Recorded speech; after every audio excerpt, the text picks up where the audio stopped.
Bonjour à tous et bienvenue dans cet épisode de Z Extra Investissement à la carte. Bien sûr, nous souhaitons tous obtenir un rendement idéal dans notre portefeuille d'investissement, mais pas à n'importe quel prix. Comment les experts d'ING parviennent-ils à limiter la volatilité tout en offrant une stratégie d'investissement efficace qui vise un rendement équilibré, ajusté au risque? Une question pour Thierry Masset de l'Investment Office d'ING Belgique. Alors bonjour Thierry. Bonjour. La question, ou plutôt le constat, est posée. Les investisseurs recherchent avant tout le rendement maximal et le risque ou le tracas minimal. Oui, et bien souvent, quand on débute la conversation avec un investisseur, avec un client, c'est le rendement attendu qui vient en premier lieu, spontanément. Et puis, quand on approfondit la discussion, bien souvent, les gens veulent dormir tranquille avec leur argent, avec leur épargne, avec leurs investissements, et vient la notion du risque qu'ils sont prêts à prendre dans leur portefeuille. Et donc là, c'est la discussion qui se met en place et pour la définition de ce qui convient pour leur portefeuille. Et nous, effectivement, du côté investissement, on va espérer atteindre le rendement par les choix que l'on fait dans la stratégie d'investissement et par les instruments qu'on va conseiller dans le portefeuille au client. Et au niveau de la maîtrise des risques, on va essentiellement travailler par la diversification dans le portefeuille. Alors, comment est-ce qu'elle se passe, cette diversification de portefeuille?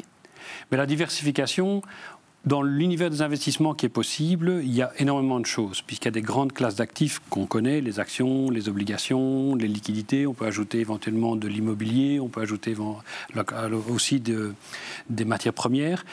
Et au sein même de chaque grande classe d'investissement, comme par exemple les actions, il y a encore plein de sous-classes. On peut investir dans différentes régions, aux États-Unis, en Europe, dans les pays émergents.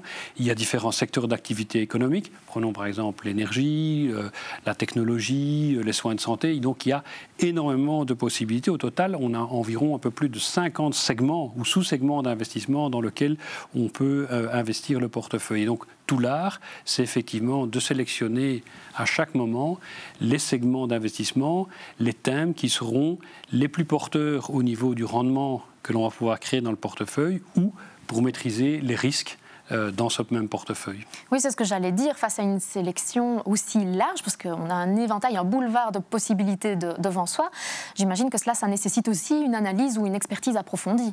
Oui, il faut bien sûr une expertise et une expérience assez importante, puisqu'on parle de gestion active. Donc il faut pouvoir potentiellement réagir à chaque moment en fonction des circonstances de marché, de l'évolution des nouvelles. Et donc, au niveau de l'Investment Office, on a sur le Benelux une équipe d'environ 50 spécialistes qui sont dédiés à ça.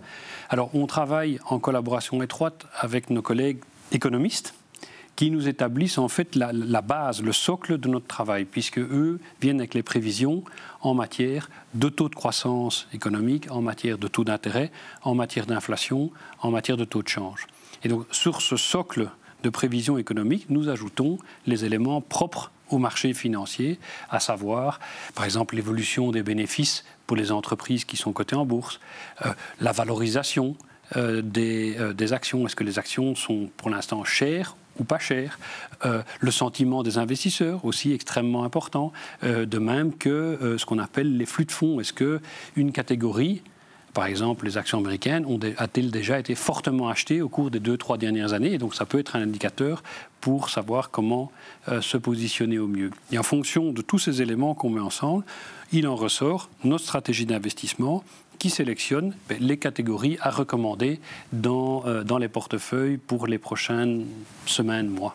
Alors, est-ce qu'on va tenir compte aussi des préférences personnelles des investisseurs? Bien entendu. La stratégie d'investissement, comme je l'ai décrite, c'est un cadre de référence dans lequel, effectivement, toute notre gestion ou nos conseils vont s'inscrire. Mais pour chaque client, on va se baser sur son profil de risque et sur ses souhaits ou ses spécificités ou ses contraintes qu'il aura exprimées préalablement, gérées dans l'entretien détaillé qu'il aura eu avec son banquier dédié. Et donc, la proposition, les conseils ou la gestion qui sera faite tiendra bien entendu compte de ces spécificités exprimées par le client. Alors la dernière étape, c'est la composition concrète du portefeuille et la sélection des fonds. Comment ING plus spécifiquement va-t-elle se démarquer ? Nous nous démarquons parce que nous avons une approche qui est très indépendante, puisque dans la sélection des produits qu'on propose à nos clients, on a non seulement nos propres fonds, mais également les fonds des des plus grands gestionnaires internationaux comme BlackRock, Amundi ou Goldman Sachs.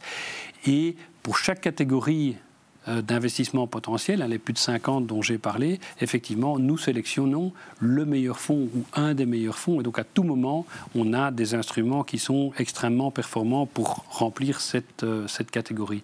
La deuxième chose, c'est qu'on est focusé sur les clients particuliers, donc pas sur autre chose. Et la troisième chose, c'est qu'effectivement, on a cette approche personnalisée où le conseil et le portefeuille qui sera constitué sera spécifique pour chaque client. Eh bien, cette approche personnalisée, évidemment, c'est ce qui fait un peu votre ADN. C'est quelque chose qui revient souvent dans les discours d'ING. Merci beaucoup, Thierry, pour toutes ces explications. C'était très bien amené.